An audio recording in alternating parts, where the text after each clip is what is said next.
오늘은 이사야서 6장입니다. 그 유명한 이사야서 6장 말씀을 마지막 절 13절까지 같이 읽도록 하겠습니다. 우시야 왕이 죽던 해에 내가 본즉 주께서 높이 들린 보좌에 앉으셨는데 그의 옷자락은 성전에 가득 찼고 서랍들이 모시고 섰는데 각기 6 날개가 있어 그 둘로는 자기의 얼굴을 가리었고 그 둘로는 자기의 발을 가리었고 그 둘로는 날며 서로 불러 이르되 거룩하다 거룩하다 거룩하다 만군의 여호와여 그의 영광이 온 땅에 충만하도다 하더라. 이같이 화답하는 자의 소리로 말미암아 문지방의 터가 요동하며 성전의 연기가 충만한지라. 그때 내가 말하되 화로다 나는 망하게 되었도다. 나는 입술이 부정한 사람이요 나는 입술이 부정한 백성 중에 거주하면서 만군의 여호와이신 왕을 배웠음이로다 하였더라. 그때 그 서랍 중에 하나가 부젓가락으로 제단에서 집은 바 핀 숫을 손에 가지고 내게로 날아와서 그것을 내 입술에 대며 이르되 보라 이것이 내 입에 닿았으니 내 악이 제하여졌고 내 죄가 사하여졌느니라 하더라.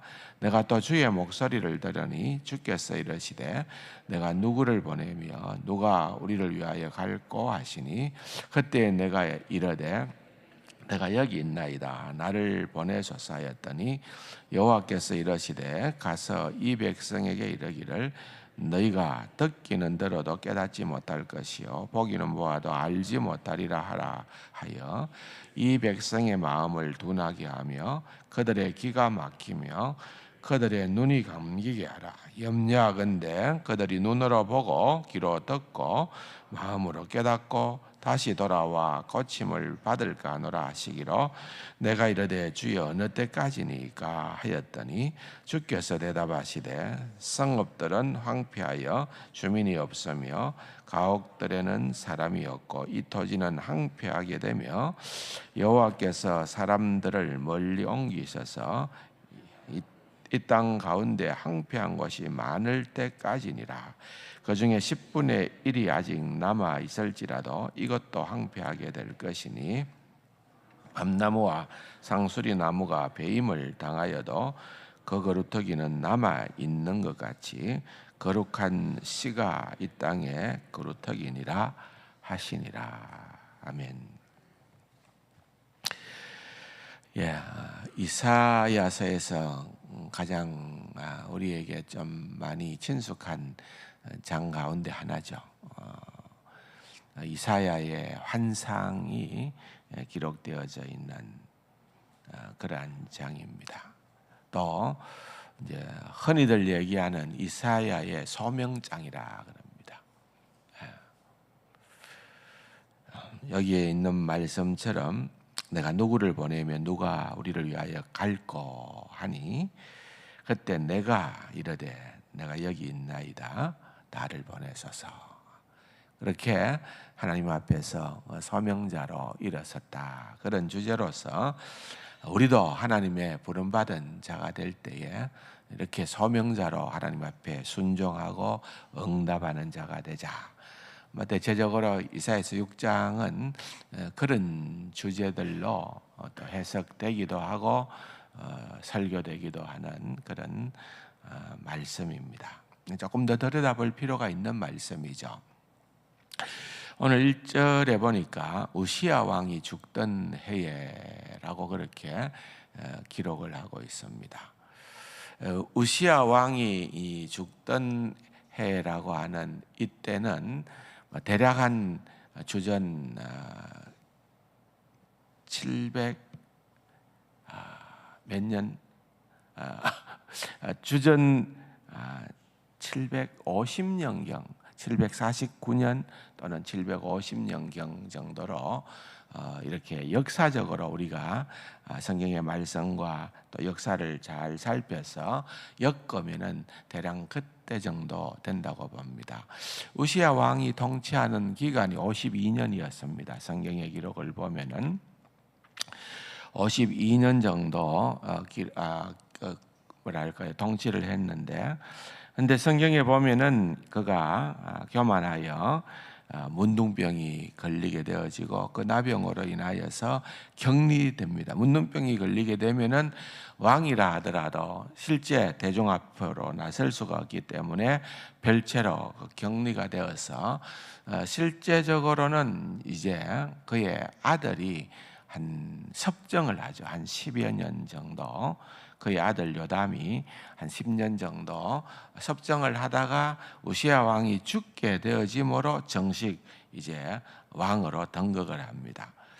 그래서 실제적으로 요담은 한 16년 정도 통치를 했다고 성경에 기록이 있는데 앞에 10년을 포함하는 겁니다. 아버지가 통치하지 못했을 때의 그 기간을 포함해서 16년간이라고 그렇게 볼 수가 있습니다. 그 다음에 왕으로 우리 손자죠. 우시아의 손자로 왕이 된 인물이 7장 1절에 보면은 우시아의 손자요 요담의 아들인 유다 아하스 왕 때에 그렇게 이제 아하스라는 왕이 등장을 합니다. 그래서 이 아하스 왕은 어떻게 보면은 735년에서 700 주전 15년 정도, 20년 정도를 통치했는데 이때가 왜 중요한가 하니까 그의 통치 기간 중간쯤 보면은 주전 722년이 북이스라엘이 아수르로 말미암아서 마침내 나라가 없어져 버리는. 그러니까 이때는 한창 그런 어떤 그 불안정한 시대였습니다. 북으로부터 신흥 국가들이나 많은 나라들이 이제 강세를 보입니다. 특별히 대표적인 그런 어떤 위협 국가는 두말할 나위도 없이 아수르였습니다. 아수르가 이제 밀고 내려오니까 우선 다급한 것은 북이스라엘입니다. 남쪽은 조금 더 안전하죠. 그런데 북이스라엘은 또 위에 있는 아람이라고 하는 나라, 그 나라와 동맹을 맺어서 우리가 그러면은 한번 이 아수르를 한번 막아보겠다, 아시리아를 막아보겠다. 그러면서 남유다에게 요청을 한 게 뭔가 하면은 우리와 동맹을 맺자. 그래서 우리와 같이 아시리아와 한번 싸워서 나라를 보존하자. 근데 사실은 두 가지죠. 하나는 동맹을 맺는다는 것하고 두 번째로는 아시리아하고 남유다가 동맹을 맺어버리면은 중간에서 자기들은 꼼짝없이 멸망할 수밖에 없다는 두려움 때문에 그렇게 했던 거죠. 그러나 이제 결국은 하나님께서 이 아시리아와 아수르와 관계를 맺으려고 했던 남유다를 견제를 하죠. 견제를 하지만은 결국은 이제 아수르가 자체적인 힘만 하더라도 워낙 막강하기 때문에 이제 북이스라엘까지도 또는 아람까지도 다 삼키게 되어집니다. 그래서 그 일들이 벌어지는 것을 눈앞에서 목격한 왕은 바로 이 우시야 왕의 손자였던 아하스 왕입니다. 아하스 왕 다음 왕이 우리가 아는 유명한 히스기야 왕입니다. 29년간 통치를 했던 히스기야 왕이었는데 그래서 히스기야 왕 때에 아시리아가 그걸로 만족을 하지 못하고 남유다까지도 침공해서 그렇게 먹으려고 했을 때에 하나님 앞에 절박한 기도를 하면서 나라를 구원했던 그런 역사적인 배경이 지금 펼쳐져 가는. 그래서 어떻게 보면은 이사야는 큰 기나긴 어느 정도의 세월을 보내는 가운데에서 정말 많은 것들을 경험하고 또한 놀랬던 그런 선지자였습니다. 그래서 1절에 보니까 우시야 왕이 죽던 해에 내가 본 적 주께서 높이 벌린 보좌에 앉으셨는데, 이게 굉장히 중요한 표현이에요. 무슨 말인가 하면은 지금까지는 이사야 왕의 눈앞에서 보여졌던 보좌는 왕의 보좌였습니다. 그 왕의 보좌가 절대적이었습니다. 세상에 그 어떤 보좌보다도 위엄이 있고 화려하고 권세가 있는 그런 보좌였다고 생각을 했었는데, 환상 가운데 하나님께서 진짜 보좌를 보여주는 거예요. 그게 누구의 보좌나? 만왕의 왕 대신 하나님의 보좌를 그에게 보여주신 것입니다. 그래서 그 보좌를 보게 되어졌는데 그 보좌의 광경들이 놀랍습니다. 여기 이제 서랍이라는 말이 등장을 하는데 특별한 천사들을 지칭하는 명칭이고, 그 의미는 불탄다라는 의미를 담고 있는 의미가 이 서랍입니다. 그러면서 6날개를 가지고 얼굴을 가리우고 발도 가리우고 또한 날면서 하는 이야기는 거룩하다, 거룩하다, 거룩하다. 누가요? 만왕의 왕이신 하나님이 거룩하다는 것입니다. 하나님의 거룩을 외치는 그러한 서랍들입니다. 뿐만 아니라 거기에 보면은 또한 하나님의 영광이, 그의 영광이 온 땅에 충만하도다. 하나님의 영광을 온전히 드러냈던 그러한 서랍들이었습니다. 무엇을 하고 있었는고 하면은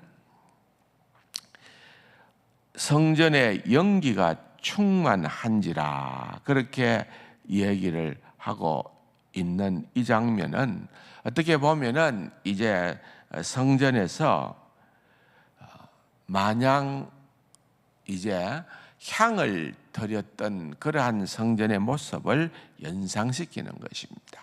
그래서 우리가 일반적으로 계시록을 보면은 향을 피우는 것은, 향은 성도의 기도라는 것을 상징했던 말입니다. 성전에서 하나님의 영광을 보게 되어졌을 때에 이사야가 했던 게 뭘까? 그것은 기도였다는 것입니다. 도대체 무엇을 기도했을까? 우시야 왕이라고 하는 50년이 넘도록 그래도 나름대로 물론 교만하여 말년이 좀 그렇게 되기는 했습니다마는 아주 서임 받았던 왕 가운데 한 인물이 우시야였거든요. 그런데 그 왕이 죽게 되던 그러한 때에 제가 서두에서 말씀을 드렸던 것처럼 진짜로 나라는 풍전등화의 위기 가운데 있습니다. 이 나라를 어찌할꼬, 이 백성을 어찌할꼬, 아마도 누구보다도 애타는 심정을 가지고 이사야는 나라와 백성들을 위하여서 기도했을 것입니다. 기도의 내용이 그렇다고 우리가 충분히 짐작해 볼 수가 있는 것입니다. 이 백성이 이와 같은 때에 하나님 앞에 정신을 차려야 되는데, 이 백성들이 하나님 앞에 너무나도 범죄하고 너무나도 타락하고 하나님의 마음을 아프게 한 그러한 것들에 대해서 이사야가 통탄하고 그들을 위하여 기도를 했는데, 하나님께서 환상 가운데에서, 거룩과 영광 가운데에서 하나님께서 나타나게 되니까 이사야의 보이지 않던 새로운 세계가 열려버린 거예요. 지금까지는 그가 기도하면서 백성이 잘못하고 백성이 이렇다 하고 그렇게 기도를 했었는데, 오늘 본문을 시작하면서 5절에 보면은 내가 말하되 화로다, 내가 망하게 되었도다. 나는 입술이 부정한 사람이요, 나는 입술이 부정한 백성 중에 거주하면서 만군의 여호와이신 왕을 배웠습니다. 그러죠. 결국은 자신의 모습을 발견하는 겁니다. 예외가 없는 겁니다. 지금까지는 나는 괜찮고 백성은 아니었다, 그렇게 생각을 했었는지는 모르지만은 하나님의 영광과 하나님의 거룩함 앞에 서게 되어지는 인간은 누구도 예외 없이 자신이 죄인됨을 깨달아 알게 된다는 것입니다. 하나님의 거룩, 그 거룩 앞에 보이는 반응은, 그 하나님의 거룩한 임재 앞에 보여지는 반응은, 신약 성경에도 보면은 예수 그리스도가 어떤 분인가를 나타내 보였을 때에 베드로가 보였던 반응은 주여 나를 떠나소서 나는 죄인이로소이다. 우리의 공통적인 반응은 이거밖에는 없는 겁니다. 하나님의 거룩 앞에서, 하나님의 심판 앞에서 누가 감히 얼굴을 들고 누가 감히 나설 수가 있겠습니까? 하나님은 먼저 이와 같은 자리로 우리를 초대하는 것입니다. 주의 일을 감당하고 하나님 앞에 서임 받을 수 있는 자들은 다 이러한 과정들이 있는 거예요. 나의 죄인됨의 고백, 거기에서부터 소명의 장으로 나아갈 수가 있는 것입니다. 내가 하는 것이 아닙니다. 결국은 나를 사용해 주시는 이는 여호와 하나님이시다. 그 길이 쉬운 길이 아니거든요. 보십시오. 오늘 본문에도 보면은 그렇게 하나님 앞에 자신의 죄인됨을 깨닫게 되어지고 하나님의 은혜를 알게 되어지는 그러한 이사야의, 우리를 대표하는 이사야의 그런 당연한 반응은 내가 여기 있나이다 나를 보내소서. 누구도 거부할 수 없는, 하나님의 뜻 안에서 설 수밖에 없는 그러한 자들이어야 된다는 것입니다. 그러나 하나님께서는 그렇게 불러 보내어서 하나님의 뜻을, 메시지를 전하게 해도 백성들이 그것을 들으려 하지 않는다. 깨달을 수도 없다. 그러면은 하나님 왜 나를 보냅니까? 내가 가서 하나님의 말씀을 전가하면은 그들이 회개하고 그들이 주께로 돌아오고 그런 놀라운 역사가 일어난다면은 모를까? 내가 그렇게 수정도로도 하나님의 뜻을 전하여도 그들에게는 아무런 변화가 없다면은 굳이 내가 그렇게 가야 할 이유가 있나이까? 그런 생각이 들지 않아요. 그러나 그래도 가야 한다. 그래도 전해야 된다. 이유는 그들로 하여금 듣지 못했다고 핑계나 변명치 못하도록, 그것입니다. 그러므로 하나님의 말씀이 들려질 때에 그것이 내 마음에 와 닿고 그 말씀 때문에 내가 가슴을 치고 주님 앞에 눈물을 흘리고 회개의 기도를 하고 돌아설 수 있는 것은 전적인 하나님의 놀라운 은혜임을 믿으시기 바랍니다. 그렇게 되어져야 돼요. 우리의 마음이 늘 부드럽게, 하나님 단단하게 돌처럼 굳은 마음이 아니라 언제나 주의 말씀을 수용하고 반응할 수 있는 그러한 자 되게 하여 주시옵소서. 그렇게 나아가야 되는 것입니다. 오늘 본문에 보면은 결국은 이 하나님의 심판은 끝까지 간다. 언제까지니까? 이까지다. 끝까지 간다. 심지어는 오늘 본문에 보면은 결국은 멀리 옮긴다. 이게 무슨 말입니까? 포로된다 그 말입니다. 포로된다. 굉장히 중요한 의미가 있는 거죠. 바벨론 포로 70년이 예레미야에서만 기록되어지고 나타나는 것이 아니라 이미 이사야서를 통하여서도 하나님께서 그와 같은 선포를 하고 계시는 장면입니다. 그럼에도 불구하고 우리가 이사야서의 대단원의 서론의 마지막 6장이거든요.